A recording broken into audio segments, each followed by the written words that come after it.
Hi, welcome back. I'm Adam, and I'm looking at Distal today. If you haven't heard of Distal, that's because it's funding right now. This is a new game that is coming out soon if it meets its funding goal. I should start out by saying I don't know the creator Rel. I have never talked to them before, and they are not paying me to make this video. I just happened upon their crowdfunding campaign, and it looked interesting, and you can download the alpha playtesting rules for free, so I did, and here's my thoughts. This video is part of an ongoing series wherein I am trying to find my next favorite tabletop role-playing game after having fallen out of love with games that I've played in the past. So Distal purports to be a grounded but not gritty, they call themselves at times a merciless tabletop role-playing game, wherein your characters face hardships, endure them, and then are changed as a result. It says that the combat is tactical and the crunch is streamlined. I think one of the main ways that they deliver that merciless or grounded feeling is that instead of death saves like in 5th edition and then bouncing back to full health and wellness after your next long rest, you have something called death marks in Distal. And death marks gives you permanent penalties to skills. That's right, you heard me. The disadvantages of death marks are offset somewhat by the advantage of an increase to your health maximum. I believe the thinking goes that the more hardship and pain you endure, the more you become desensitized to it. At character creation, you have 9 lineages to choose from instead of D&D's races or something like that. It's lineages. And then 11 classes. And the classes don't really lock you into a role in quite the same way as D&D. There are classes like Oracle, Justicar, Cutpurse, Jester, Berserker, and so on. There are only 5 ability scores. Unlike D&D, there is no charisma, and there are no ability modifiers, so kudos to them for cutting out that vestigial piece of game. Then there are skills and knowledge. Knowledge are the intelligence-based skills, I believe.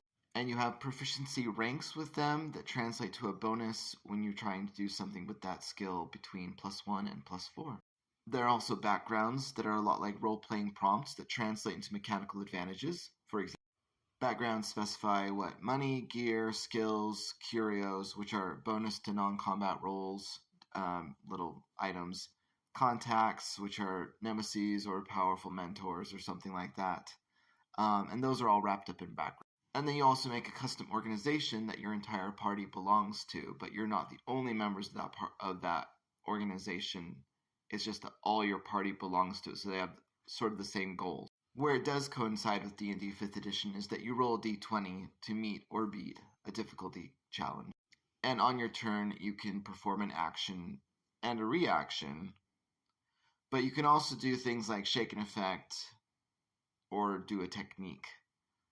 There are dice chains, so if you recall in previous videos I've explained those. So you can go up the dice chain by going from d4 to d6 to d8 to d10 to d12, and back down the same dice chain, depending on whether you're getting advantageous bonuses or disadvantageous penalties. Not sure I liked their initiative. It just says that among the players they can choose what they like, but if there's any quote-unquote sustained debate, then each player rolls a 1d20 and you go like that.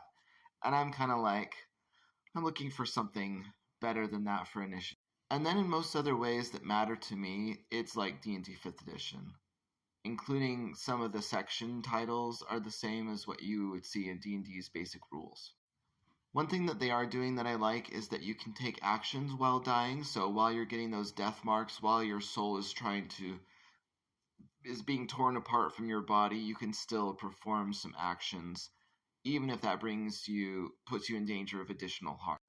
I don't see Distal becoming my next favorite tabletop role-playing game because I wasn't really looking for something more grounded, more merciless. I'm actually looking for other things, and the fact that this is the main way that they distinguish themselves, and in other respects are like D&D 5th edition, it just doesn't capture my interest very much. However, it might capture yours, and if it does capture yours, you better get to that crowdfunding campaign really quick, because they only have days left of their crowdfunding, and then I don't know how much later in the future it will take to get in on this game. But for now, I'm going to keep looking for my next favorite tabletop role-playing game.